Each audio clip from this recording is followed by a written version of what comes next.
Grabe ka, Kyrie Irving at Luka Magic na pa-take over. Agad kumana ng isang sunod-sunod na points. Anthony Edwards lumipad at nagpakawala ng isang hammer dunk. Dinaanan lang si Gafford at walang nagawa.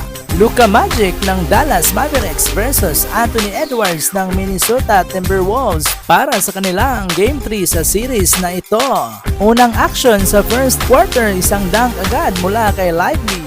Dereck Lively napahiyaw nang nasundan pa ito ng isa pang dunk mula sa assist ni Luka Magic. Luka Magic naman agad kumana ng sunod-sunod na shot, isa dito mula sa mid-range at isa naman mula sa kanyang step back sa tres. Kyrie Irving naman nagparamdam na din, agad bumitaw ng isang tres mula sa right corner. Alexander Walker naman para sa isang buzzer beater shot bago nagtapos ang first quarter. Second quarter action naman, Dereck Lively bahagyang natamaan sa tuhod ni Towns. Wolves naman may pagbawi ng isang driving layup mula kay Naz Reid. Pero Derek Jones Jr. may pagbawi agad ng isang tres mula sa right corner. Balik sa 10 points ang kalamangan ng Dallas pagkatapos ng short jumper ni Kyrie.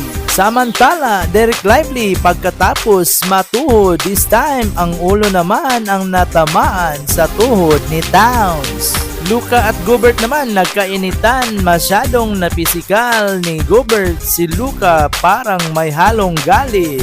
Luka Magic napasigaw pagkatapos makuhaan ng offensive foul si Anthony Edwards. Under 3 minutes to play sa second quarter, Kyrie Irving may pasabog ng isang tres. Late in the second quarter, Luka Magic kumana pa ng isang sunod-sunod na points, isa dito ay mula sa tres. Third quarter action, Luka pa rin para sa isang tres mula sa right corner. May pagbawi naman ng Wolves ng isang follow-up shot mula kay Gobert. Kyrie Irving para sa isang and one play. Pinasabit lang si Mike Conley. 2 points ito na may kasamang foul.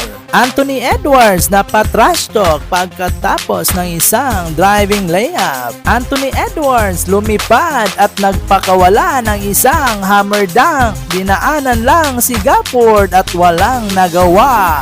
Baba sa 2 points ang kalamangan ng Dallas pagkatapos ng 20 points ni Edward at ng kanyang sunod-sunod na pull-up jump shot. At sinundan pa ito ng isang and one play mula kay Karl Anthony Towns. Palitan lang ng points sa huling minuto ng third quarter mula kay Luka at Karl Anthony Towns. Grabe ka, Kyrie Irving at Luka Magic na pa-take over. Agad kumana ng isang sunod-sunod na points. Agad namang may pagbawi si Mike Conley ng isang floater. Bench ng Wolves na paangas pagkatapos kumana ng isang monster dunk ni Naz Reid upang may tabla ang laro. Bench ng Dallas na pasayaw pagkatapos kumana ng isang tres ni PJ Washington at sinundan pa ito ng isang step back mula kay Luka Magic. At sinundan pa ito ng isa pang step back, this time mula kay Kyrie Irving. Sa kabilang banda, clutch block naman mula kay Daniel Gafford.